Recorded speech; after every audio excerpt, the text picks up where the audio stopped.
A cold drizzle sighed across the evening streets of London as a hush settled over the Gainsborough Art Institute.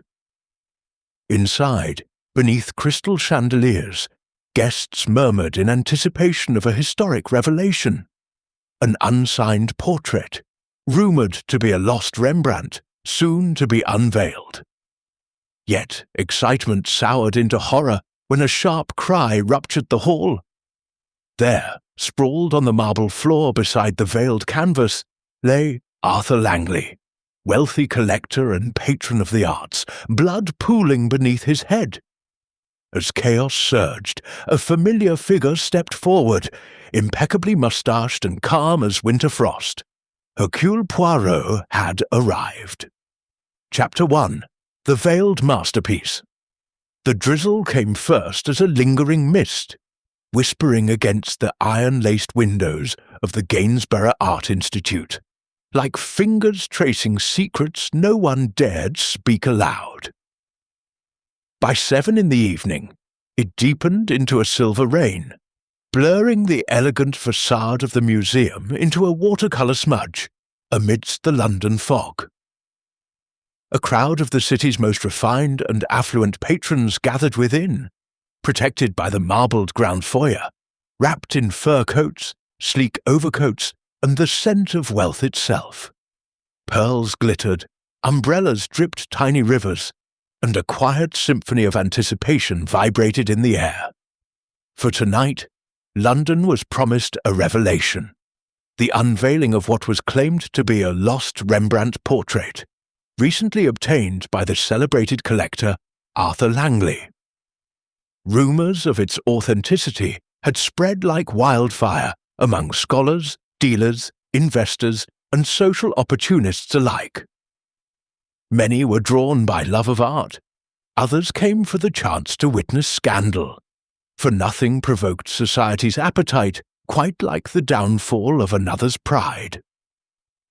At the centre of the entrance hall stood Arthur Langley himself, dressed in a midnight blue tailcoat that seemed to gleam as much as the chandeliers above him. He had the polished arrogance of a man accustomed to receiving admiration.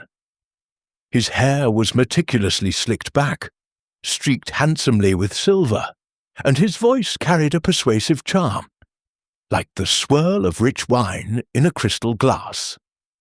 He greeted guests with confident flourish, repeating to each in varying words what all had already heard. It shall change the very discourse of art. A Rembrandt unknown, and now delivered to posterity through my hands. Many believed him, others doubted quietly. A few waited silently for him to make a fool of himself. Yet no one, not even the most sceptical, could deny Langley's influence, nor the power this unveiling would bestow upon whoever possessed the painting. Among the crowd, a small commotion occurred near the side entrance, as a man no taller than 5'4", impeccably dressed and sporting the most distinctive moustache in Europe, made his way inside. His eyes, two clever bird-like sparks beneath a measured brow, observed the gathering with politeness and quiet calculation.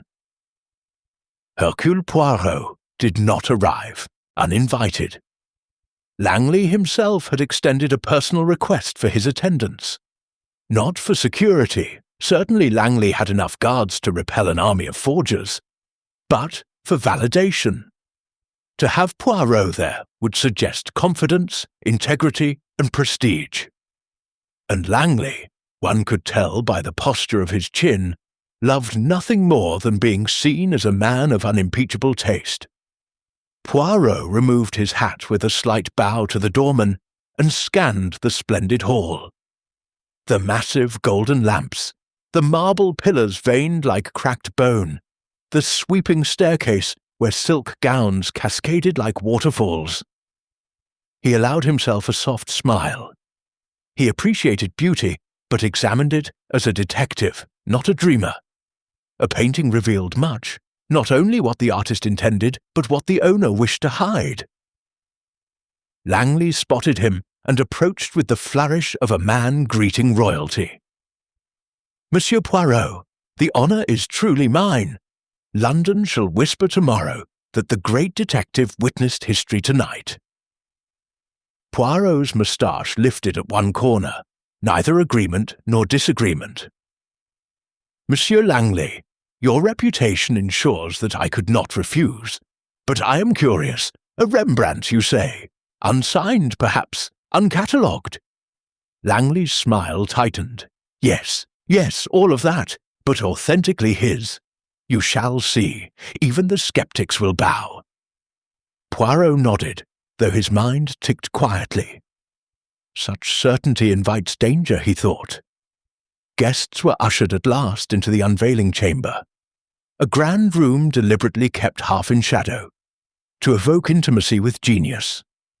Gas lamps flickered along the walls. Gilded sconces reflected faint honey glows across velvet curtains. And a single platform stood at the centre, beneath a cascade of silk fabric that concealed the portrait entirely. The silk's dark sheen rippled like a moonlit night sky, revealing nothing and promising everything. A hush settled over the crowd, tension simmering like tea set too long on the flame. Langley stepped onto the platform, tapping his champagne glass for silence. "Ladies and gentlemen, esteemed scholars, admirers, collectors, I invite you to witness a treasure that has slept in obscurity for more than 2 centuries. Tonight, awoken at last, it shall reclaim its place in the world of art." The murmur that followed was half awe, half amusement, the kind society masks beneath polite applause. A few journalists leaned forward, pens bristling like spears hungry for blood.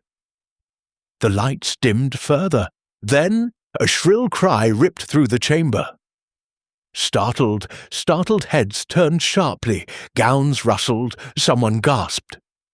Poirot instinctively moved toward the sound, though the darkness masked what lay ahead. A moment later, a cluster of horrified guests backed away from the platform, as a shadow slumped and fell sideways at the foot of the veiled painting. Gas lamps flared back to brightness, exposing the body sprawled on the polished floor. Arthur Langley. His head lay at an unnatural angle, eyes wide in frozen astonishment or terror. A pool of dark red, too thick, too sudden for a simple fall, spread slowly beneath his skull like a spreading stain of shame.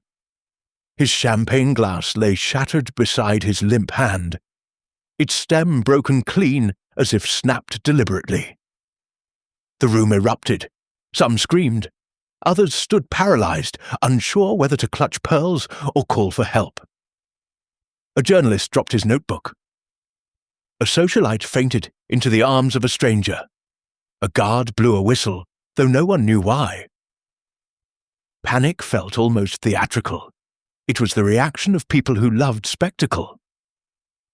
Poirot alone remained still. He knelt beside the corpse without touching it, his eyes fixed not on the blood, but on the subtle discoloration beneath the hairline. A deep localized bruise, perfectly round, as if struck with a narrow tool of great precision. A murder weapon, invisible and efficient. Not clumsy like a fall, not accidental like a slip. Something deliberate, something personal. Inspector Faraday pushed through the crowd moments later, flanked by officers, brandishing annoyance more than authority. "Clear the room! Stand back, all of you! Stand back, if you please!" Poirot rose slowly. Faraday turned sharply. "You, Poirot? Of course!" His tone held resignation. Murders tended to follow Poirot, as storms follow thunder. Poirot tapped his cane softly against the marble, eyes glittering like polished obsidian. "You will forgive me, Inspector, if I begin with an observation." Faraday groaned. "Go ahead." Poirot gestured to Langley's body. Death was no accident. A blow to the skull from a narrow object, delivered from behind, without struggle. This indicates proximity and trust. The killer stood close, unseen because all eyes were on the stage. Faraday frowned. Then the murderer struck him while he stood preparing to unveil the painting. Exactement. A crowd distracted, before a moment of revelation. It is most clever. Poirot turned his gaze toward the veiled canvas, still draped, still ominous. The killer wished not only to stop Langley's unveiling, he said softly, but to silence whatever truth he intended to reveal in that moment. Faraday blinked. Truth? A painting is a painting? Poirot smiled gently. Ah, but a forgery is a storm. He stepped closer to the silk-draped portrait. Rain pressed against the windows like the heartbeat of London's secrets. Poirot rested his hand just inches from the fabric. The question, mon ami, he added, is not whether the painting is real, but whom its authenticity would ruin. And though no breath stirred it, though no draught touched it, the veil over the painting seemed to quiver, as if beneath it the portrait, or perhaps the truth itself, waited impatiently to surface. The room, once so eagerly expectant of art, now pulsed with suspicion, the air thick with the sour scent of fear. The guests watched Poirot in uneasy silence, suddenly aware their proximity to the dead man made them witnesses, and potentially suspects. A collector coughed and looked away. A woman dabbed invisible tears. Somewhere in the far back a scholar whispered, "If it was murder, then this painting is worth killing for." Poirot's gaze sharpened, catching that phrase as though it were a falling coin. "Or worth silencing," he replied. The crowd held its breath. The silk veil continued to shine under the light and shadow, silent yet suggestive. As though a single scratch, a simple tug might betray everything, the killer, the motive, and the crime that now stained the Institute's polished marble floor. Poirot turned slowly, moustache impeccably still, back straight as truth itself. "This unveiling," he pronounced, "has only begun." And outside, the persistent rain washed quietly against the glass, as if impatient to cleanse a world that had not yet admitted its sins. Chapter 2. Suspects among the spectators. The shock did not fade quickly. It behaved like a stain on silk, spreading slowly through the hall, darkening every face and gesture. Guests who moments earlier boasted chatter and polished laughter now whispered as though each sentence might betray them. A dead man in a room full of wealth. No one liked being near blame when blame travelled like disease. Inspector Faraday barked at guards to block the entries. No one was allowed to leave. That order alone transformed the atmosphere into something caged, uneasy. People clutched their coats, their purses, their partners, as if personal belongings could shield them from accusation. Poirot, meanwhile, walked among the guests with quiet leisure, as a gardener might stroll among suspicious weeds. He did not interrogate loudly or demand obedience. Instead, he watched how eyes shifted, how hands fidgeted, how egos protected themselves. When people did not know they were being studied, they revealed volumes. A woman stepped forward, her posture rigid as statuary and adorned with diamonds large enough to anchor a ship. She requested to speak with Inspector Faraday, though it was plain she wished Poirot to hear as well. Her voice was ice wrapped in velvet. "I am Lady Evelyn Markham," she declared. "Arthur Langley was my former fiancé. I demand to know what happened and why he was not properly attended to." Poirot observed her with interest. Her beauty possessed a sculpted quality. Sharp cheekbones, lacquered lips, and hair pinned with such precision that one might suspect she feared the slightest strand revealing something improper. Women like her had learned early that love was a transaction, reputation a fortress. Faraday shrugged stiffly. Accident at first glance. Now, Perhaps not. She scoffed. Of course not an accident. Arthur was careless, not clumsy. He would not fall, he would not faint, and he certainly would not die on the night he most craved attention. Poirot bowed courteously. Your devotion to him remains strong, madam. Her jaw twitched, though she smiled. Devotion? Hardly. We parted ways, for the best. Yet even a severed engagement deserves respect. Poirot found her choice of words intriguing.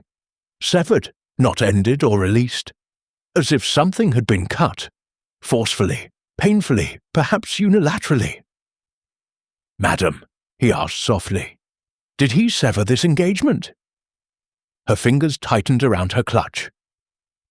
Arthur chose a different path, one I would not care to revisit. If you wish to know more, speak to those who profited from his vanities. I do not mourn a liar. There it was. Bitterness, sharp enough to draw blood. Poirot allowed the remark to linger, then bowed again.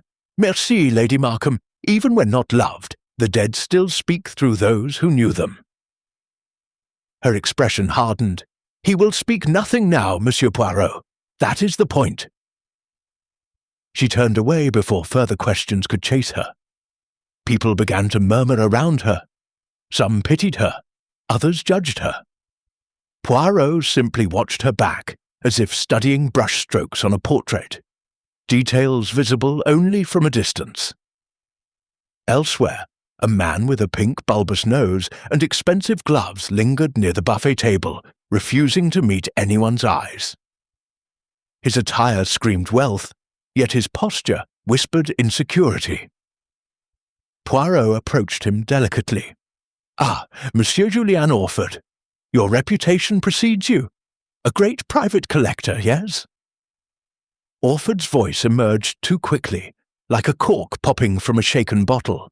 I collect art, yes, but I had nothing to do with Langley's business. Our dealings were minimal. Poirot raised an eyebrow. Minimal. Yet I have read a review in the Continental Collector describing you and Langley as rivals of insatiable appetite. Rivals do not have minimal dealings, monsieur. Orford flushed a deep plum. Rivals, yes, but friendly rivals. I admired his acquisitions. I even congratulated him this evening on his Rembrandt. I would never harm him. Poirot glanced down. Your glove. Has something stained it? Orford jerked his hand back, clutching it behind him like a child hiding contraband. Nothing of importance. A smudge of varnish, I believe, from examining some frame earlier. Do not make a fuss. Poirot did not press. He smiled politely and moved on, though his eyes now glittered with interest. A stain, a denial, a hurried reaction, each a stroke in the portrait of suspicion. Near the corridor door stood Dr. Claudia Voss, a respected art historian in her mid-30s. Her spectacles were oval, her voice refined, and her expression pained, not with shock, but with something Poe-like.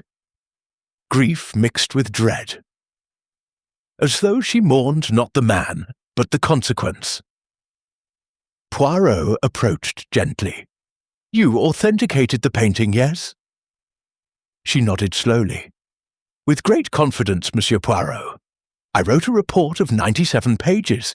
I analysed pigments, brushwork, aging patterns, the provenance of the canvas fibres. Poirot lifted a hand.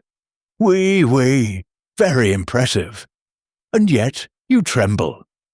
She inhaled shakily. Because if what happened tonight is tied to the painting, then everything I stand for is in danger. Poirot's eyes softened a fraction. Your reputation. No, she whispered, worse. The integrity of the entire field of authentication. If Langley intended to contest the painting, to challenge our findings publicly, it would ignite a scandal. Art institutions would be humiliated, scholars ridiculed, collectors ruined. And you, madam? She smiled bitterly. My career. Obliterated. Poirot bowed slightly.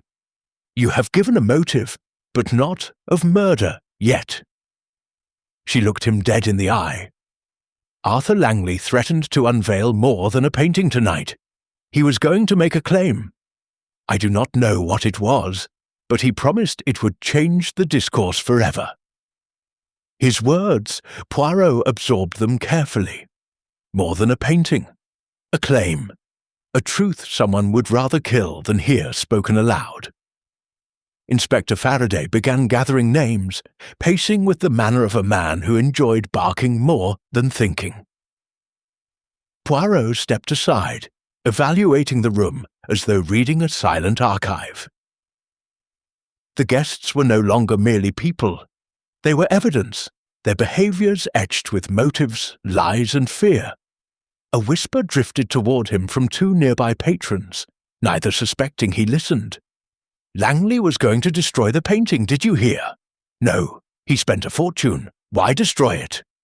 Because he discovered something dangerous. Poirot's mind sharpened. Destroy the painting? Curious. The portrait still stood veiled, untouched, looming like a conspirator. Poirot felt its presence as one might feel eyes upon one's back. Something was wrong with it. Something worth killing for. A sudden interruption broke his thoughts. A young attendant, nervous and pale, approached with a message for Inspector Faraday. Faraday read it, scowled, and passed it to Poirot. The note came from a staff guard. Witness reports seeing Mr. Langley and Dr. Voss in a heated argument near the private archive before the unveiling. Poirot glanced up at Dr. Voss. She froze, as though the note itself were a knife. But before Faraday could storm toward her, Poirot quietly folded the message and pocketed it. "Let us not leap to conclusions, mon ami," he murmured to the inspector. "Truth requires patience." Faraday grunted. "Patience gets people killed. Justice needs haste." Poirot's moustache twitched. Justice needs proof. Haste only needs noise. The inspector scoffed and stomped away to shout at someone else. Poirot allowed himself a thin smile, not of superiority but of certainty. This crime would not be solved by brute force.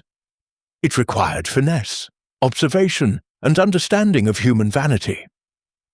The crowd, restless under confinement, began circling again like fish in a glass bowl, revealing new fragments of truth as they spoke in frightened half-honesty. One patron insisted Langley planned to auction off the Rembrandt the moment it was authenticated. Another swore they overheard him say he would humiliate liars. One whispered that Langley discovered a secret signature. Someone else whispered that he threatened to expose everyone involved. It was gossip mixed with terror, but gossip often contained grains of truth, tiny diamonds trapped in mud. Poirot returned to the body once more, crouching to examine the shattered champagne glass. A single sliver clung to Langley's cuff, glittering in a drop of blood. Not shattered by the fall, smashed in his hand before he fell, meaning he reacted to something startling. Poirot followed the line of sight from the corpse to the veiled canvas. Yes, he had turned toward the painting, raising his glass before death struck. Something he saw, or realized, within seconds of pulling the cloth. No, that was wrong. He had not pulled the cloth himself. Someone else had begun to draw it back. Poirot stood slowly. Someone had tried to reveal the painting prematurely. Someone who wanted to expose Langley before he could speak. Or someone who feared what Langley might say once the truth was revealed. A hush fell again as two officers carried a black cloth to cover the body. Poirot's voice broke the silence. "This painting," he announced clearly, "is the key to his death. Until we understand it, we understand nothing." Lady Evelyn glared. Orford swallowed hard.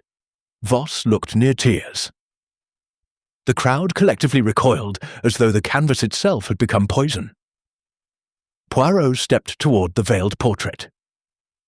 "It shall remain covered," he declared, "until I, Hercule Poirot, allow it to be unveiled." Faraday sputtered indignantly. "You don't run this investigation." Poirot bowed elegantly. "Perhaps not, but you do not wish to unveil a second corpse tonight, oui?" The inspector froze. The guests paled. Poirot stared at the shrouded painting, a ghostly presence beneath the silk. "In this room," he said quietly, "the murderer watches us. The truth waits to be seen. And when that veil lifts, so shall all lies." London's rain battered harder against the windows, as though the storm outside demanded justice faster than the room could muster. The painting remained silent, but it would not stay silent forever. Chapter 3. The Web of Motives. The morning after the grim announcement of Mr. Archibald Grant's murder dawned pale and listless over the autumnal lawns of Grant Estate. Fog clung to the grounds like a stubborn spirit, reluctant to part from the scene of discord. Yet inside, the atmosphere was far more turbulent. Footmen hurried to and fro under stern orders to remain discreet. Maids whispered behind half-closed pantry doors. And in the grand ballroom, where revelry had once echoed, the whisper of death still lingered. The place had been transformed overnight, a cage of suspicion. Hercule Poirot, immaculately dressed in a dark navy suit trimmed with neat pinstripes, navigated this charged environment with his trademark precision. He observed, questioned, and catalogued mentally the slightest expressions, hesitations, and forgotten gestures. "The murderer is a creature of habit," he mused to Captain Hastings, who stood nearby with a look halfway between concern and curiosity. "Even when planning a dreadful deed, one cannot escape one's nature." A maid entered timidly bearing a silver tray stacked with envelopes. She trembled as she set it down. "Aye, these are the invitations from last evening, Monsieur Poirot. Unused ones. A few names of those who cancelled at the last minute." Poirot's eyes gleamed. "Très bien. Leave them, if you please." She nodded, curtsied hastily, and fled. As the tray lay untouched, Poirot's gaze drifted to the grand staircase, where stood Lady Evelyn Grant, draped in a mauve silk gown trimmed with indigo lace. Her expression, strained yet regal, reflected a calculated dignity. She waited a moment, as if expecting an invitation to speak. Poirot approached with a gentle bow. "Madame Grant, shall we walk for a moment? I would like to understand your husband a little better." Lady Evelyn assented with a mere incline of her head. They stepped into the conservatory, where the air smelled of damp roses and cool earth. Sunlight filtered through stained glass panes, scattering coloured shadows upon the floor. A silence lingered before the lady spoke, her voice low, resigned.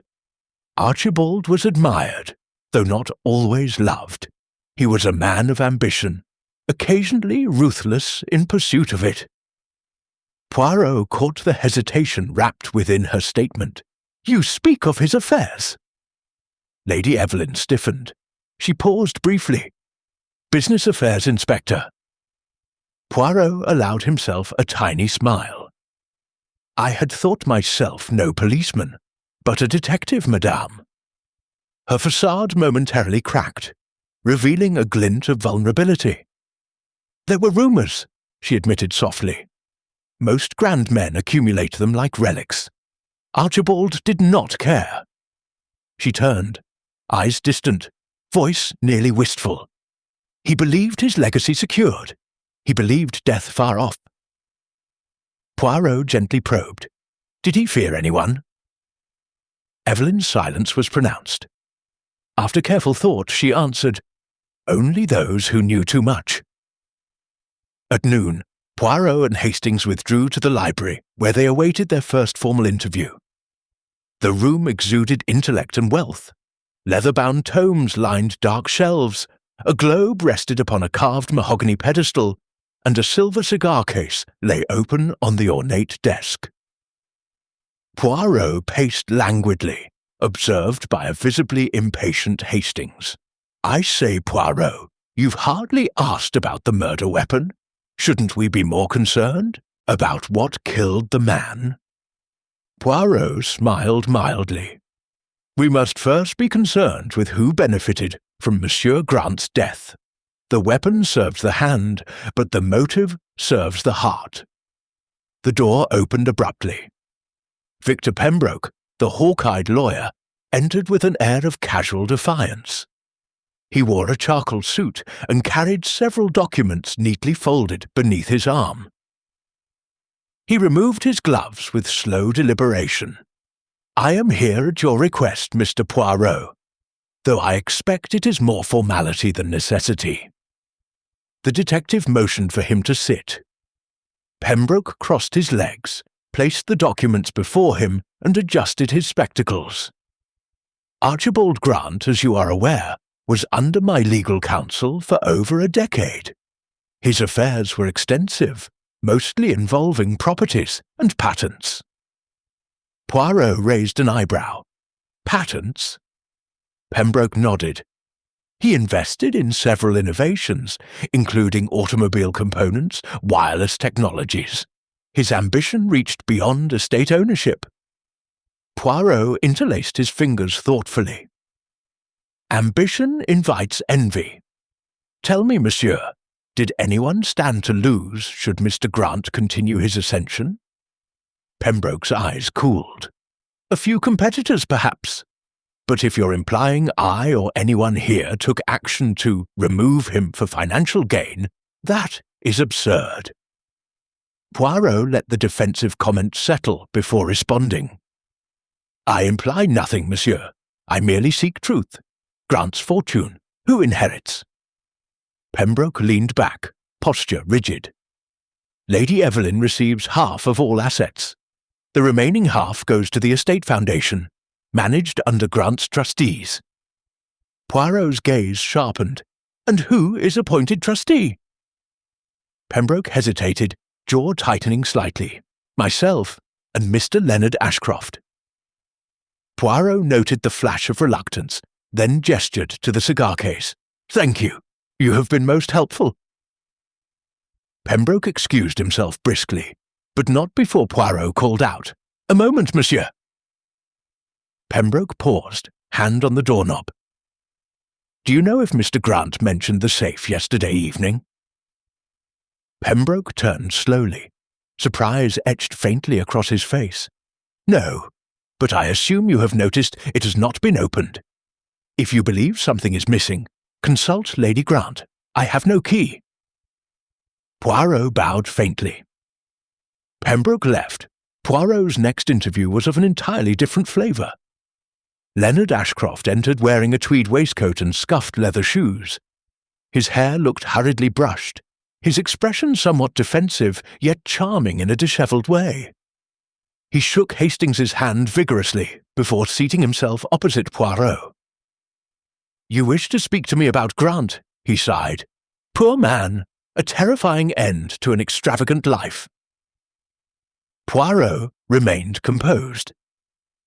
"You are the trustee alongside Monsieur Pembroke, oui?" Ashcroft shrugged. "Purely for expertise. I know the philanthropic side of business, investments in public, welfare, charity ventures. Archibald, however, was less than generous. He funded initiatives that made him look powerful, not humane." Hastings frowned. "Are you suggesting he was not as benevolent as people believed?" Ashcroft offered a sad smile.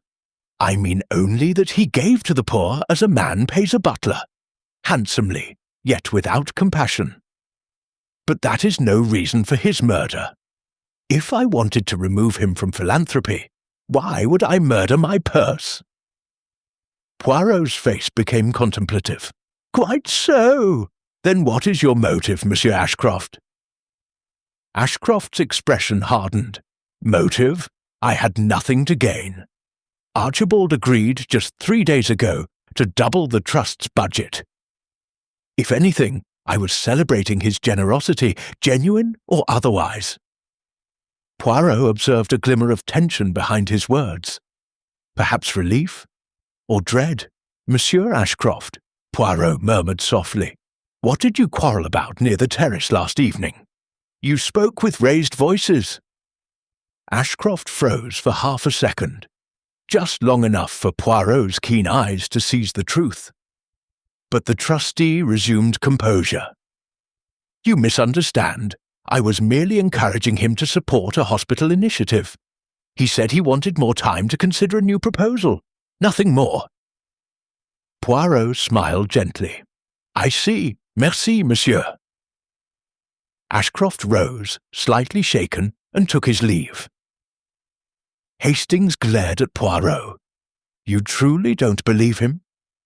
Poirot adjusted his cufflinks. Mon ami, I believe he told the truth about the quarrel. Yet he lied about his motives. Next entered Miss Marianne Ward, the secretary. Gone was the stoic composure she carried the night before. Now she appeared drained and troubled, eyes deep with sleeplessness. She clasped her notebook as if it were a lifeline. I don't know what you expect me to say, she began, voice quivering slightly. Mr. Grant was a stern employer, but I respected him.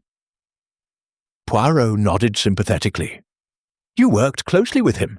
You knew his plans, his secrets, perhaps even his fears.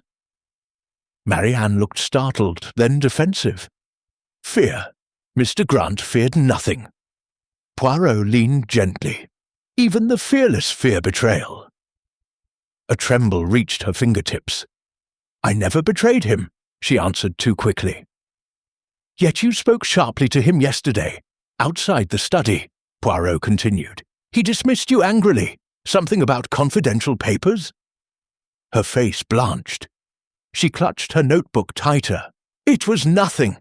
I only reminded him that a particular letter required his attention. He scolded me. Poirot's interest sharpened. A letter? From whom? Marianne swallowed. I don't know. I never saw inside. Only that it was sealed, urgent, and unsigned. Poirot's eyebrow rose. Anonymous? Yes. And where is this letter now? She hesitated. He put it in his coat pocket. I believe it must still be there. Poirot glanced at Hastings, who frowned with renewed curiosity. Poirot's voice lowered. Mademoiselle Ward, if this letter contained knowledge dangerous to someone, then it could be the very snowball that started an avalanche. Marianne whispered, almost to herself, he locked the study afterward, as if he expected someone to come. Poirot caught the tremor in her tone. She had told the truth, but she withheld something fearfully. Merci, mademoiselle. You may go, but take care. Truth is as perilous as lies. She departed hastily, leaving a trail of anxiety behind her. Finally came Charles Grant, the nephew. He entered the room with ghost-like quiet, posture stiff, expression haunted. The handsome youth from the evening before was now replaced by a resentful, hollow-eyed figure. He greeted Poirot with a nod and hastily lit a cigarette from the table matchbox. I suppose I am expected to give an account of last night, he muttered. Poirot nodded. You retired early, several guests noticed. Charles smirked bitterly. Yes, well, my uncle had just informed me he intended to revoke my allowance. Imagine, on my birthday. Hastings stared. Your birthday? Poirot's eyes glinted subtly. But he did not cut you off entirely, no? Not yet, Charles snapped. He said I lacked purpose, needed to earn something myself. He wanted me to work for him. A clerk in his offices. The humiliation. Poirot lifted a hand. Perhaps he wished to make you a success. Charles scoffed. He wanted a dog, a controlled, obedient tool, not a relative with ambition. Poirot observed him quietly. There was pain beneath the anger, wounded pride, suffocated dreams. "Tell me, mon cher," Poirot asked gently, "did you leave the ballroom after this news?" Charles inhaled sharply on his cigarette.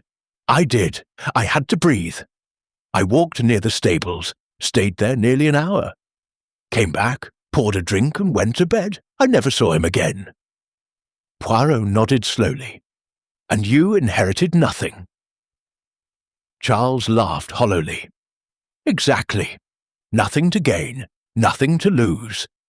Except a curse of failure over my name. Perhaps that is worse." Poirot studied the young man. Hastings sensed the storm of thoughts within his friend's mind. "Merci, Monsieur Grant," Poirot said finally. "You may go." Charles left, slamming the door behind him. Silence engulfed the library. Hastings turned to Poirot, visibly overwhelmed. "What do you think? Who's capable of murder?" Poirot paced, mind in rapid motion. "Each has motive, yet only one has the desperation and the opportunity. However, my friend, there is something greater at play. This was no crime of passion alone. It was strategic." Hastings frowned. "But why now? And how?" Poirot leaned over the desk. He pointed to the untouched cigar case, the safe, and finally the tray of unused invitations. "Look here, Hastings, these invitations, some guests cancelled. Why? And why did Grant keep them? What did he plan last night? And why is one envelope missing?" Hastings blinked in shock. "One is missing." Poirot nodded. "Someone present last night should not have been. Someone unexpected. Someone dangerous enough to kill." Hastings gasped. "Do you mean—" Poirot raised a hand. "Patience. First, we must discover what the anonymous letter said, for within it, I fear, lies the reason Archibald Grant died." Poirot glanced toward the window, where clouds darkened ominously. "The motive, Hastings, is already whispering. Soon it will scream." Chapter 4. The anonymous letter. A sombre quiet had settled over Grant Estate by the time Poirot requested the body be examined privately. The wind rattled the window panes as if the outside world clamoured to hear the truth whispered indoors. 2 constables guarded the doorway of the study, but Poirot and Hastings entered alone, accompanied only by the chill of uncertainty. Archibald Grant's body had been respectfully laid upon a linen sheet, yet death had done little to diminish his imposing presence. His heavy jaw still jutted forward defiantly, his fists clenched as though resisting fate itself. Poirot surveyed the corpse with a reverence usually reserved for puzzles of the highest order. "I suspect, Hastings, that Monsieur Archibald Grant knew his murderer before the deed," Poirot murmured. "He took measures to protect something urgent." Hastings knelt beside the coat still draped over the chair. At Poirot's direction, he searched the pockets. Out came a gold pocket watch, monogrammed with Grant's initials, then keys, then a folded handkerchief. Nothing unusual. No letter here, Poirot. Nothing at all. Poirot did not look troubled.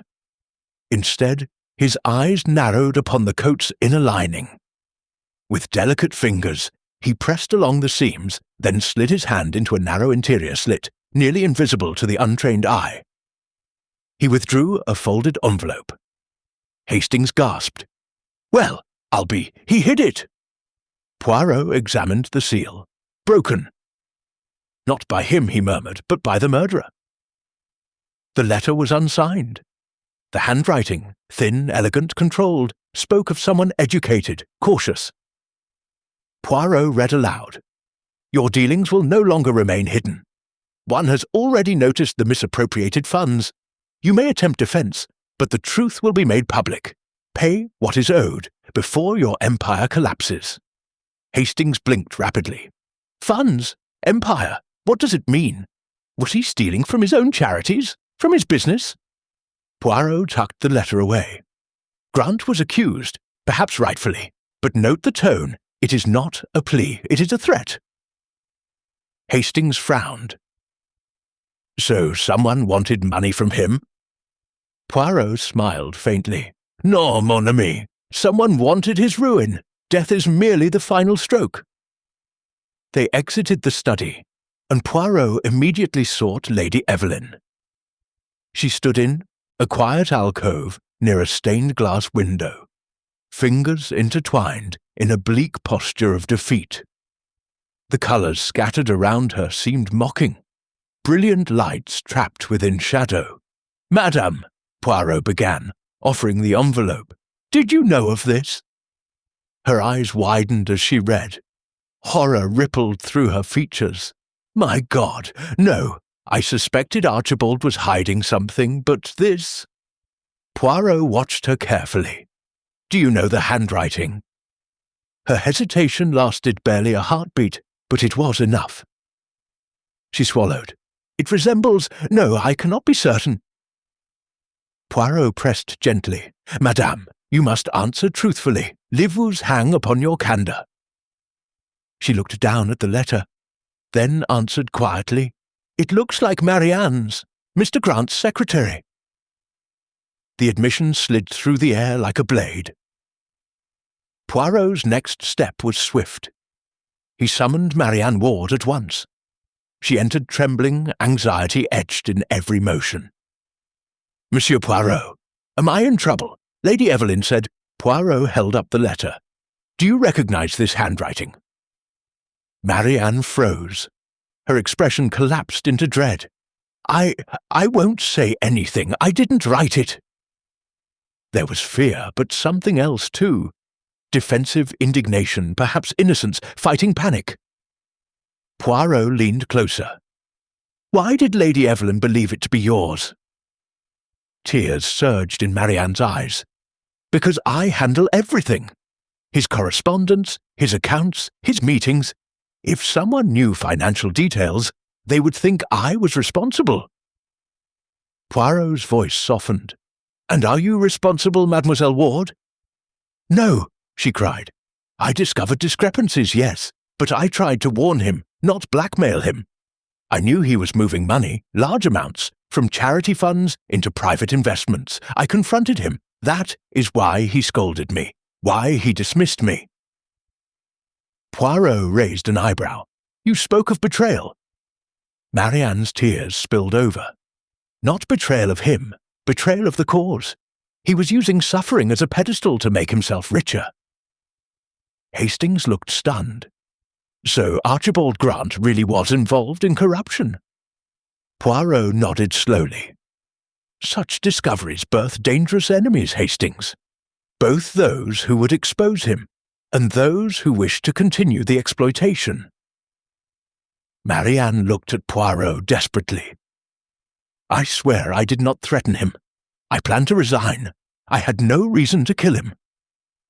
Poirot studied her face. There was raw truth in her pain. You are frightened not because you are guilty, Poirot said softly, but because you know who might be. She flinched, as though the thought itself could bring doom upon her. Take care, mademoiselle, Poirot said gravely. Your knowledge makes you valuable and dangerous to someone.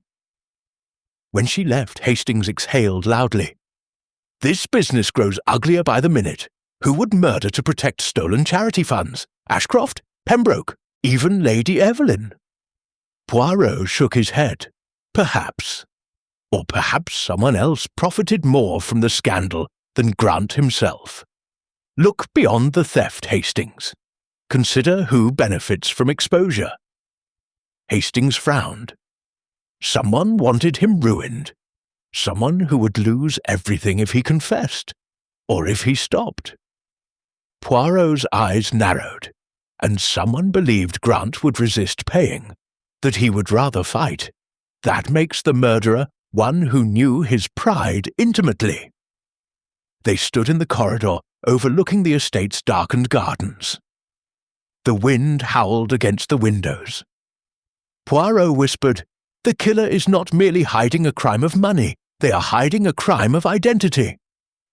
Hastings shuddered. "A fraud!" Poirot nodded. "Oui, a fraud with everything to lose." He turned, eyes blazing with certainty. "And the next clue lies not in papers, but in character." Chapter 5. The Deception of Charity. Dusk crawled across the Grant estate, turning the manor into a silhouette of secrets. Lamps were lit early, though their glow did little to warm the corridors trembling with murmurs. Servants spoke in half-sentences, suspects lingered in anxious solitude, and Poirot walked with careful, quiet steps toward the room where Grant kept the financial ledgers. Hastings followed, wearing the heavy expression of a man who felt the noose tightening around everyone. "This corruption business," Hastings whispered, "it makes a motive for half England. If Grant stole from charities, any partner could be culpable." Poirot shook his head. "Non, mon ami. Grant was cunning. He would not allow another to share control of such schemes without reason. Ask yourself, who would he trust with access?" Inside the ledger room, they found order to the point of obsession. Shelves lined with files, bound in ribbon, labelled meticulously. Poirot retrieved 3 large books: the public charity accounts, the trust investment record, and the private expenditures. He laid them across a small reading desk. As he flipped through them, his gaze turned razor-sharp. "Observe the discrepancies," he murmured. "Money that enters the charity vanishes and reappears here. Private projects, expansions, properties." Hastings frowned. "But that only implicates Grant." Poirot tapped the margins. "No, look at the signatures that authorize the transfers." Hastings leaned in and gasped. "Leonard Ashcroft?" Poirot nodded slowly. Ashcroft signed nearly every movement of funds. The beloved philanthropist, the moral reformer, he held the pen that shifted charity into commerce. Hastings struggled to grasp it. So Ashcroft was the mastermind, and Grant merely the face? Poirot closed the ledger softly. Imagine being Archibald Grant, a titan in steel and invention, humbled by a man he trusted to enhance his reputation, only to realize he has become a tool in another's ambition. His voice lowered. Grant was proud, too proud to let another profit from his name. Hastings understood. He would expose Ashcroft. Poirot nodded. That anonymous letter was not to blackmail Grant. It was a warning from someone who knew Ashcroft, or feared him. A warning Grant ignored. They found Ashcroft in the candlelit music room, pacing anxiously beside a silent piano. His face, usually mild, now bore a stiffness of strain. He greeted Poirot with forced civility. "Monsieur Ashcroft," Poirot began, "the Trust's records. Your signature is on every charity transfer. Did you approve the siphoning of funds?" Ashcroft laughed bitterly. "Good God, you think I stole from the needy? Grant ordered all transfers himself. I only ensured the paperwork was legal." His voice trembled with barely leashed emotion. "I fought him, told him we were misleading the public. He said philanthropy must serve ambition. He called the poor raw material." His disgust seemed genuine. Poirot continued softly. "Then why continue to work with him?" Ashcroft's face twisted. "Because leaving would imply guilt. He threatened me with ruin if I revealed a word. He said no one would believe a self-righteous saint over a magnate." Poirot watched him carefully. "So you stayed to protect yourself. Perhaps even hoped someday the scheme would collapse." Ashcroft leaned heavily on the piano, whispering, "He would drag me down with him. I wanted him alive, to face justice." Hastings murmured quietly, "A convenient wish?" Ashcroft looked up sharply. If I wished him dead, why did I try to increase hospital funding? Why call for transparency? Why argue for openness at the risk of dismissal? Poirot nodded thoughtfully. Oui. A murderer rarely argues loudly for honesty. Ashcroft seemed surprised by the defence. Poirot turned away and said only, "Thank you, Monsieur Ashcroft. Your truth narrows the path." Next, Poirot sought Victor Pembroke, who was deep in conversation with constables in the parlour. The lawyer greeted Poirot warily. "Mr. Pembroke," Poirot began, "were you aware Grant used charity funds for private investments?" Pembroke stiffened, then sighed. "Yes, I discovered it weeks ago."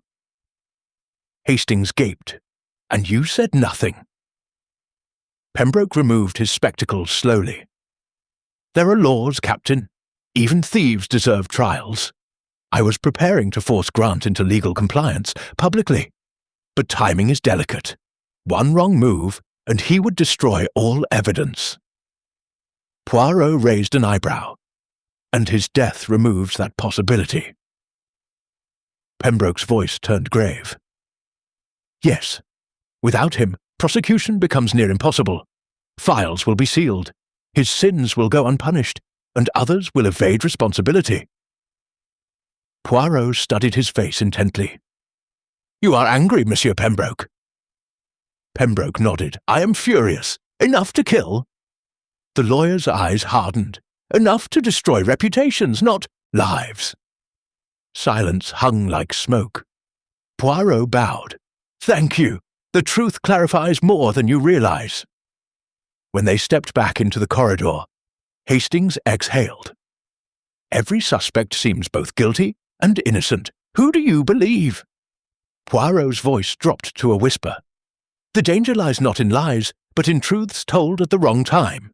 The murderer is someone who could not allow Grant to expose them, someone whose identity would be destroyed by revelation, not merely reputation or wealth." Hastings frowned. "Not Pembroke, not Ashcroft. They would have gained vindication, not ruin." Poirot nodded. "Exactly." Hastings hesitated. But who else knew? Who had access? Who feared exposure? Poirot looked toward the upper landing, where Lady Evelyn stood silently, watching. A shadow lay across her expression, not of grief, but of dread. Poirot murmured, almost to himself, "Charity reveals the heart, and someone here has a heart built on deception." The wind whistled through the hallway, as though carrying a warning. Chapter 6. The widow's silence. Lady Evelyn Grant prepared tea with hands so steady that they betrayed her effort to appear calm. She sat poised in the smaller drawing-room, a chamber adorned with soft damask curtains and an elegant fireplace where the embers glowed faintly. She poured into porcelain cups with silent precision as Poirot entered, Hastings trailing with a cautious gaze. "Madame Grant," Poirot said, bowing politely, "may we speak in private?" Evelyn nodded with measured grace. "Of course. I have waited for your questions. It was inevitable." If she feared, she hid it beneath aristocratic control. Poirot accepted the cup offered to him, though he did not drink. Hastings shifted uneasily. There was a hush in the room, as though every cushion and curtain leaned in to listen. Poirot began gently. "You suggested earlier that Marianne Ward's handwriting resembles the anonymous letter. Yet you gave the impression that you were uncertain. Were you hesitant, madame, or evasive?" Evelyn's eyes flickered. "I spoke truthfully. I suspected it, but I would not accuse her outright. Archibald left no room for trust. Everyone seems suspicious now." Poirot leaned slightly forward. "You speak as though you feared your husband even before his death." The teacup in Evelyn's hand trembled just once, hardly more than a breath. "Archibald did not inspire fear," she whispered. "He inspired restraint. One could never act freely beside him." Poirot's gaze sharpened. Yet you inherited control of half his estate, half of stolen charity funds. Her shoulders stiffened. I did not choose that. I did not even want it. Poirot studied her face. But you refused to sign dissolution papers 3 weeks ago. Documents that would separate your assets from his. Why, madame, if you so disliked his dealings? Evelyn froze. She had not expected that. A single moment of tension revealed more than any spoken word. You investigated us thoroughly, she murmured. You know more than you let on. Poirot bowed his head. I know you protected something, not yourself, perhaps, but someone else. A silence heavy as lead filled the room. Evelyn set her teacup aside, her composure cracking ever so slightly. Is that what you believe? That I shield a guilty accomplice? Poirot answered softly. I believe you shield someone who cannot bear the consequences of truth. Someone Archibald Grant could have ruined with a single revelation. Her breath caught. She lowered her voice to a strangled whisper. If you knew what he held over me, what he knew, you would understand why silence is not always guilt. Poirot's tone remained tender but relentless. Then tell me, madame, what truth did he hold? She rose abruptly, pacing toward the window, staring out at the bleak gardens. Her elegant facade now trembled with something deeper. Fear, anger, and sorrow mingled. He kept secrets as weapons, she said. He hoarded them. Not just financial ones, but personal ones. He used knowledge the way men use knives. Poirot stood, intrigued. What secret of yours? She turned, eyes blazing, then, unexpectedly, her expression softened into defeat. Not mine, she said quietly. Charles's. He knew something about my nephew. Something terrible, something that would destroy him. Hastings stepped forward. Charles, the boy who inherited nothing. Evelyn nodded. Archibald believed in punishment as education. He wanted to shape Charles into a replica of himself. Yet when Charles refused, Archibald threatened to expose him. To make him unfit for society, he would have ruined him. Poirot asked gently, and Lady Evelyn, did you fear his exposure because it would stain your name as well, or because you love him? A shadow of vulnerability crossed her face. He is like a son to me. Poirot let the truth settle, heavy and poignant. So you stayed married to a ruthless man, to protect Charles from ruin. Tears welled but did not fall. Evelyn answered, duty is not always noble. Sometimes it is simply necessary. Poirot approached her slowly. Then tell me, madame, would you kill to protect him? Her eyes widened, shocked. No, I would not. She backed away, voice rising. I endured humiliation for him, sacrificed my peace, but murder, never. Poirot regarded her carefully. Then who would? Who knew what Archibald could expose? A knock interrupted them. A footman delivered a telegram sealed in crisp paper. Evelyn opened it, her face drained of colour. Poirot reached out. Madame? Her voice cracked. It is from the hospital. Marianne Ward. She collapsed on her way home. She's alive, but gravely ill. Poirot straightened. An attempt to silence her, perhaps, before she speaks further. Evelyn clutched the telegram, horror dawning. Someone fears she knows too much. Poirot's voice hardened. Not fears, knows. This murderer is not frantic or impulsive. They are cleaning the path behind them. Hastings blanched. So, another attempt at murder. Good heavens, what a next? Poirot whispered, We must move quickly, Hastings, for the killer has begun erasing witnesses. He looked once more at Evelyn, whose fear was now unmistakable. And I believe, Poirot said, almost mournfully, the truth they protect is far darker than stolen money. He stepped toward the door with urgency. For this killer hides not fraud alone, but a past, and if we do not uncover it, another death will follow. Chapter 7. A Secret Buried Twice. The morning fog lay thick over Bracknell Manor, casting a grey pallor across the estate. Poirot moved quickly across the gravel drive, Hastings hurrying beside him, both headed for Marianne Ward's lodging. They passed anxious staff, their whispers clinging to the air like dew. A nurse waited by the gatehouse, shivering in her cloak. "She is resting," the nurse explained. "The collapse was sudden. Poisoning is suspected, but we can't confirm yet." "Merci," Poirot said gently. "Is she conscious?"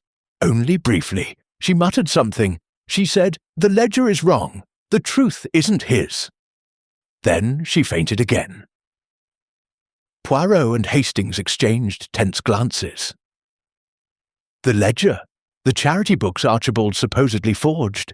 But now, a new twist. The truth isn't his. What truth belonged to someone else? Poirot entered Marianne's room. She lay frail beneath woolen blankets, her breathing shallow. Poirot sat at her side, gazing with compassion as her eyelashes fluttered. He spoke softly, not expecting her to answer.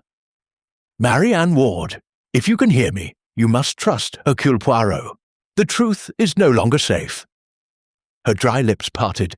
"Ledger, the name—" Poirot leaned closer. "Whose name, mademoiselle?" She barely whispered, "Charles." Then her voice failed, and her body fell still once more. Hastings turned pale. "Poirot," she said, "Charles, Lady Evelyn's nephew." "Oui. But in what context?" Poirot murmured. "Did he write it? Did he hide it? Or did Archibald steal his crime as leverage?" Hastings shook his head. "Charles denied everything. He acted confused." Poirot stood abruptly. "Non, mon ami. He acted fearful. Fear changes a man more than guilt ever does." The detective moved with renewed purpose. They exited the room and cut across the estate toward the boathouse, where Charles often isolated himself. The river winds snapped at their faces, reeds shivered along the bank. Inside, the boathouse smelled of damp wood and oil. Charles sat on a stool, staring at an empty canvas. His brush trembled as they approached. "Mr. Lytton," Poirot said, "Marianne Ward has been poisoned. She spoke your name before collapsing." Charles dropped the brush, eyes widening with genuine terror. No, I didn't touch her. I swear it. Why would I hurt her?" Poirot slowly circled him. "That is what we must find out, monsieur. Yet her words imply knowledge, not blame." Charles buried his face in his hands. "She asked me once, months ago, if I believed Archibald would ever open his books. I told her he'd rather burn the estate than confess what he's done." Poirot stopped behind him. "The ledger she mentioned, it was forged, but someone else made the first false entry. You, perhaps." Charles stared at the floor for a long moment, then whispered, "No, I didn't make it. I discovered it." He pulled a worn sketchbook from his drawer, but instead of drawings, several pages were filled with copied numbers, replicas of ledger entries. "I used to help with tasks so Aunt Evelyn wouldn't have to," he said. "One day, I noticed a name in the donations, someone who didn't exist. Cyril Vale, a ghost donor. Funds were disappearing. I showed Archibald the inconsistency, thinking I'd be helping." His voice cracked. Instead, he smiled. A cold smile. "He told me I had just earned my place in the family, because now, if anything ever happened, I would be implicated." Poirot's eyes flashed with realization. "Archibald did the crime, but he used your discovery as your noose." Charles nodded miserably. "He kept the original papers and added more false donors, and if I spoke, I would look like the one who started it." Hastings muttered, "Good heavens, he set the boy up. Blackmail from inside his own home." Poirot's tone softened. "Charles, Lady Evelyn protected you. She remained married to that monster to keep this secret buried. She sacrificed herself." Charles looked broken, guilt-ridden. She shouldn't have. I never asked her to. Poirot stepped closer. And that is why you must help us now. Do you know who else Archibald might have threatened with his knowledge? Charles wiped his face. He kept files, letters, documents on nearly everyone connected to him. But they weren't in his office. He kept them somewhere absurdly private. I only saw the location once, when he thought I wasn't looking. Poirot raised an eyebrow. Where, young man? Charles swallowed. In his trophy trunk, the military chest in his dressing room, the one he said contained memories of war. Poirot exchanged a charged look with Hastings. Ah, he murmured, a chest that holds not medals, but lives he could destroy. He turned sharply. We go at once. Before leaving, Poirot paused, staring at the trembling boy. Charles, one last question. Did you kill him? Out of fear? Vengeance? Charles lifted his gaze, anguished yet honest. No, I wished him dead. Yes, I hated him. But I could never bring myself to do it. Even monsters are easy to fear, and hard to kill. Poirot studied him carefully, then nodded. I believe you. As they stepped outside, Hastings whispered, So this is the secret Archibald protected all these years? Poirot's eyes narrowed. No, Hastings, this is only the reason he needed protection. But what he hid in that trunk, that is why someone killed him. They strode toward the manor, wind tearing through the fog, the estate looming like a graveyard. Poirot spoke quietly, yet with chilling certainty. We are about to unearth a secret that was buried twice, once by Archibald for power, and now by a murderer for survival. Chapter 8. The Trunk That Spoke. Rain lashed the windows of Bracknell Manor as Poirot and Hastings ascended the grand staircase. Thunder cracked overhead, rattling the crystal chandelier. Something about the storm seemed fitting, as though the sky itself demanded a confession. The corridor outside Archibald Bracknell's bedroom smelled faintly of camphor and stale cigar smoke, an odour both regal and rotten. Poirot opened the door with slow, deliberate care. The room was immaculate, unnaturally so, as though scrubbed of gilt rather than dust. A fire burned low in the grate, casting crimson flickers over Archibald's portrait, a stern man in uniform staring down with unearned honour. There, Poirot whispered. At the foot of the bed sat the trunk, heavy, iron-clasped, scarred with age. Its military insignia, faded and scratched, hinted at battles far less personal than the ones it held now. Hastings swallowed as Poirot knelt, tracing a gloved finger over the lock. It has been oiled recently, Poirot observed. Someone accessed it after Archibald's death. Perhaps the murderer, Hastings asked. Yes, to remove something incriminating, or to steal his leverage. Poirot produced a slim wire from his pocket. With deft precision, he worked the lock open. It clicked sharply, echoing like a gunshot in the eerie quiet. Poirot lifted the lid. No medals lay inside. No uniforms, no mementos of war. Instead, the trunk brimmed with envelopes, stacked, labelled, each bearing a name written in Archibald's severe hand. Hastings read the labels aloud in disbelief. Lady Evelyn, Charles Lytton, Marianne Ward, Mrs. Dunlow, the housekeeper, the vicar. Poirot nodded grimly. A treasury of secrets, mon ami.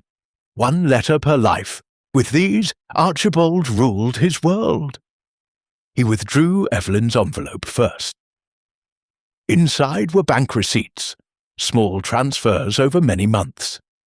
At first glance unremarkable, until Poirot tapped a detail with his finger. She was secretly donating funds to a woman's shelter in London, he murmured. Archibald forbade charitable spending outside his own control. She defied him. Quietly, bravely.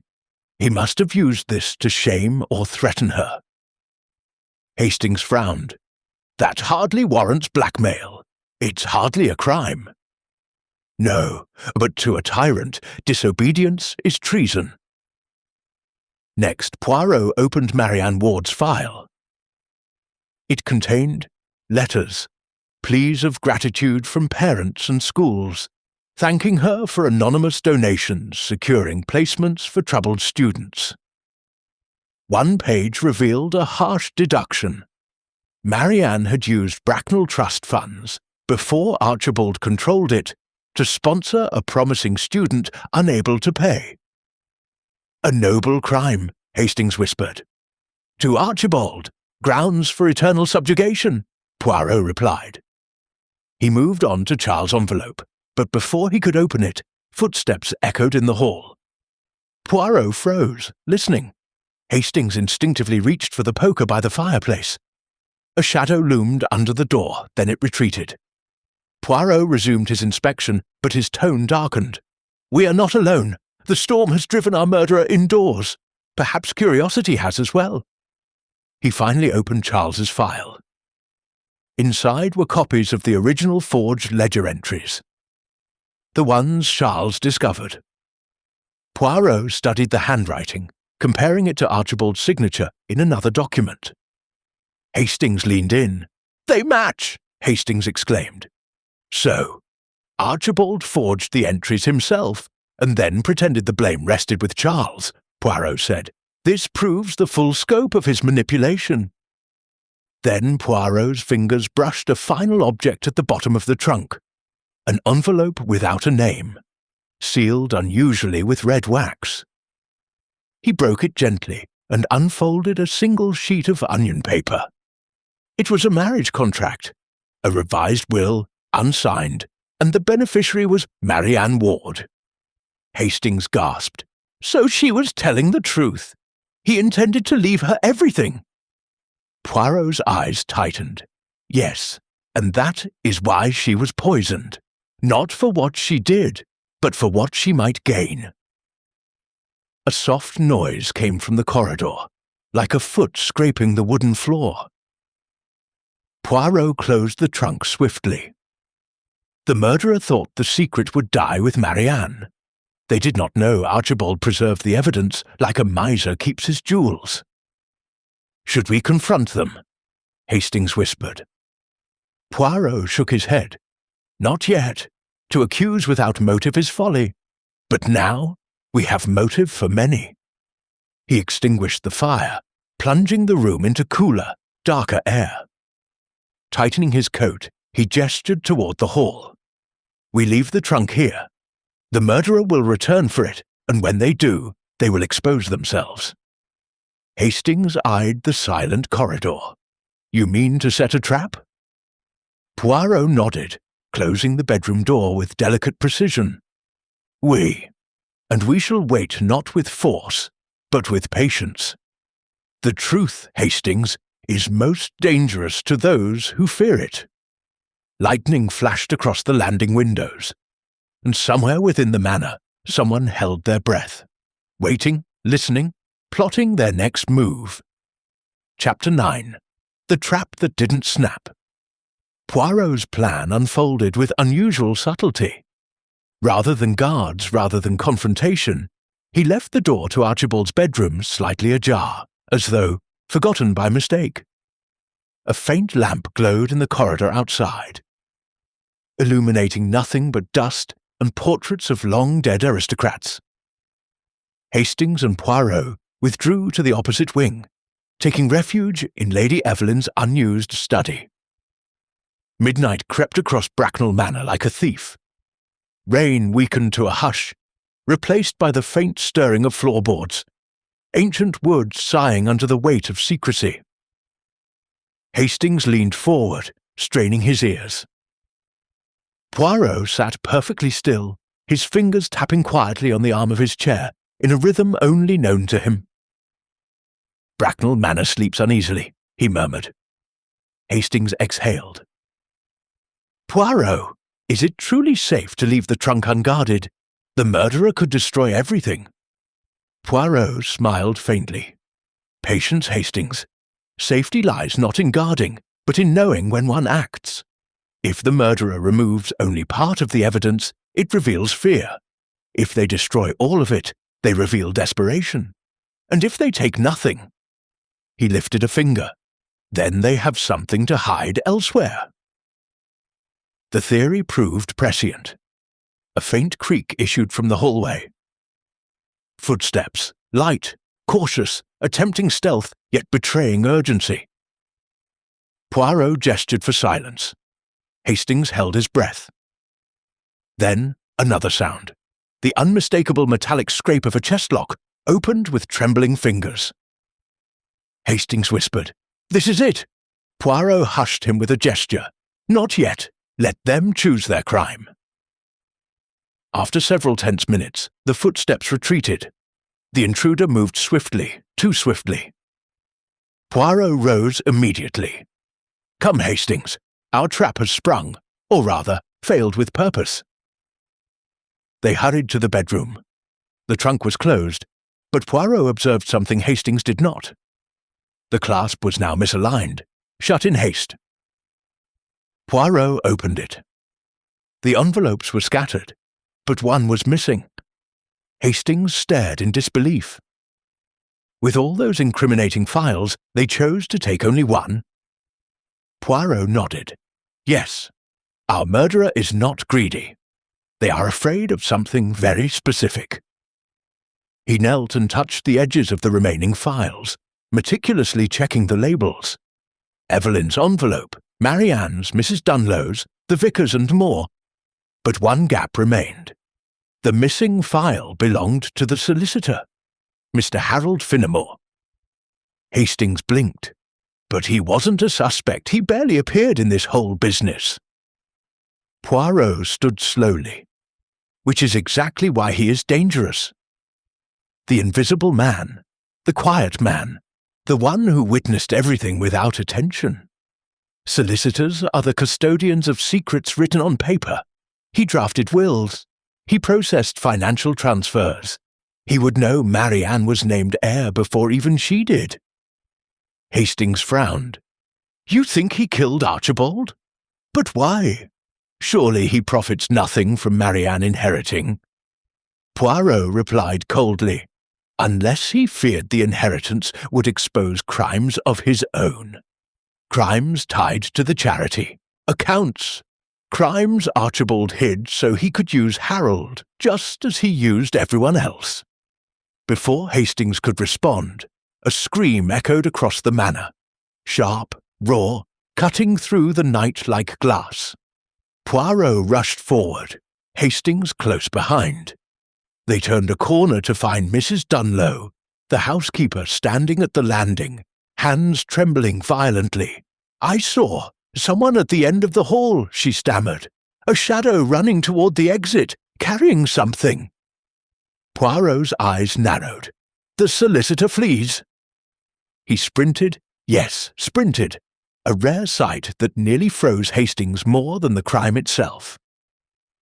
Harold Finnemore's silhouette flew toward the estate's side door, coat billowing wildly, a bundle clutched beneath his arm. Stop! Poirot called.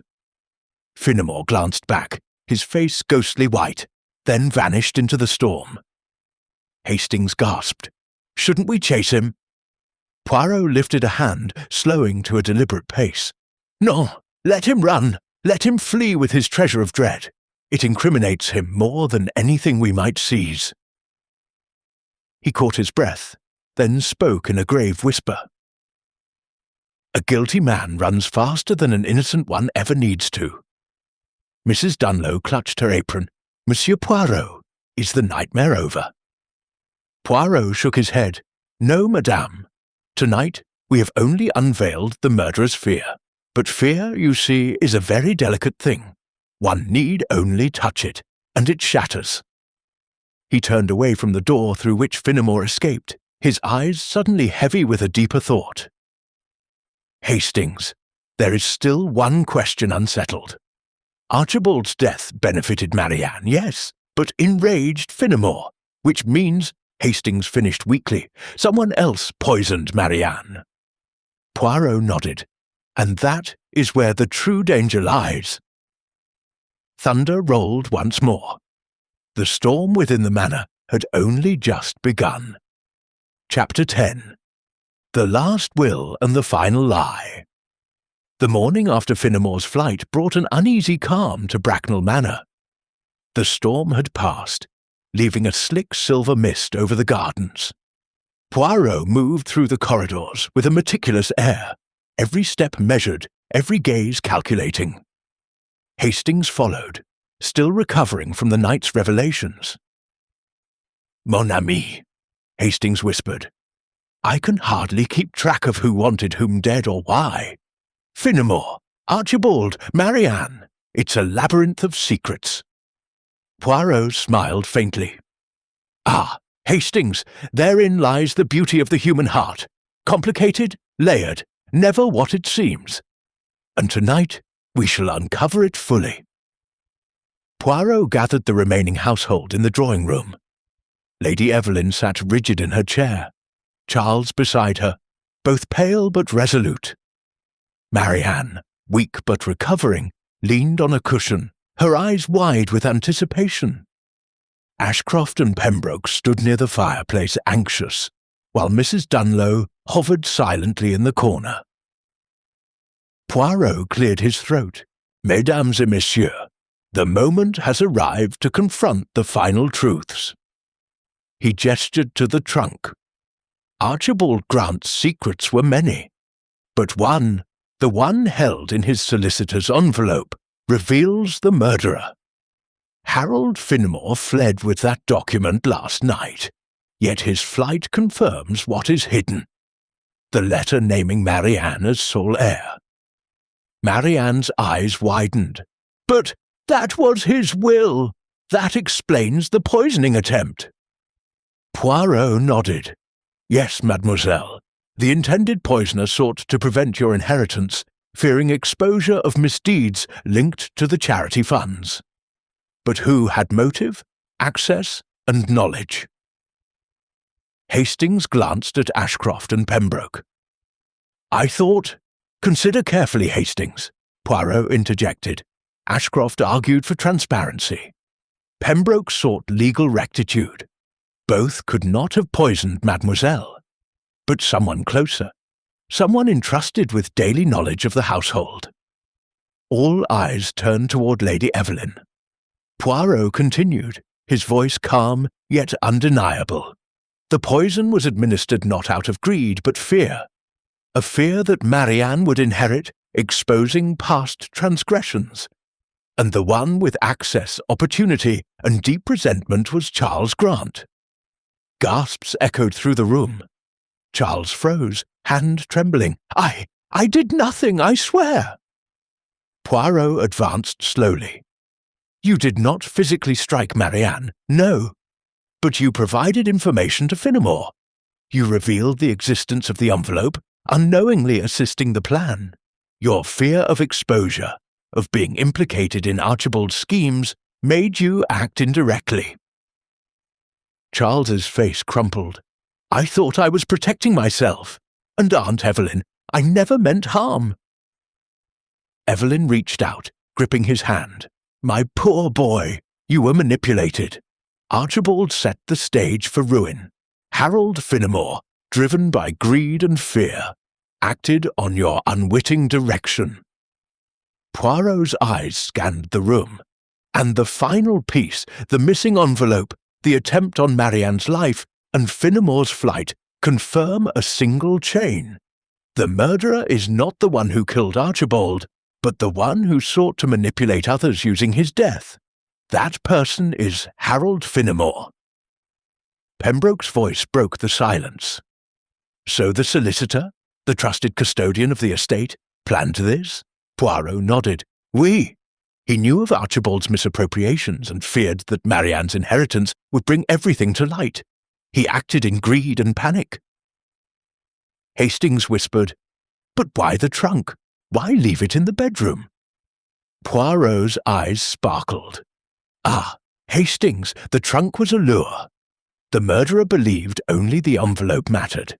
The other documents were untouched. By leaving the trunk slightly ajar, I allowed him to reveal himself. The missing envelope told us exactly who acted and why. Marianne trembled, tears welling. So it was never about the money for him. It was fear. Poirot nodded. Fear is a more dangerous motivator than avarice, and fear misleads even the cleverest of men. Ashcroft stepped forward, voice steady. Then justice will be served. Finnemore must be captured. Poirot's gaze was unwavering. Yes, constables have been dispatched. He cannot escape. Lady Evelyn turned to her nephew Charles. Do you understand now, my dear? You were never the villain. Charles nodded, tears streaming. I see it.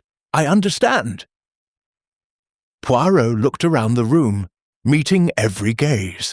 Archibald Grant's ambition, his secrets, and his cruelty created the circumstances. But in the end, it is truth that prevails. The manipulations, the threats, the poisoned cup, all were unmasked by observation, logic, and human insight. He paused, letting the weight of his words settle. And one final lesson, mes amis. Secrets may protect, but they also destroy. The moment we hide from truth, it grows like a shadow, and ultimately it reveals itself with a force far greater than anticipated. Hastings leaned back in relief. Well, Poirot, I must say, it's exhausting being on the wrong side of human nature and genius simultaneously. Poirot smiled faintly, brushing invisible dust from his cuff. May we, Hastings, but the triumph of order over chaos is always worth the effort. Marianne whispered softly, almost to herself, I can finally live without fear. Poirot nodded. And you shall, mademoiselle. Archibald's death was tragic, but justice, even delayed, restores balance. The household exhaled collectively. The storm outside now replaced by a rising sun. Light spilled through the windows, illuminating faces once clouded by suspicion and fear. Evelyn and Charles embraced, and Marianne's relief was palpable. Poirot stepped back, surveying the scene. Mes amis, the case is concluded, yet remember, human nature is intricate.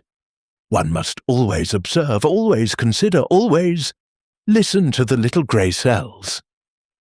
Hastings chuckled. Well, you've certainly put mine through their paces. Poirot inclined his head politely. And mine as well, mon ami.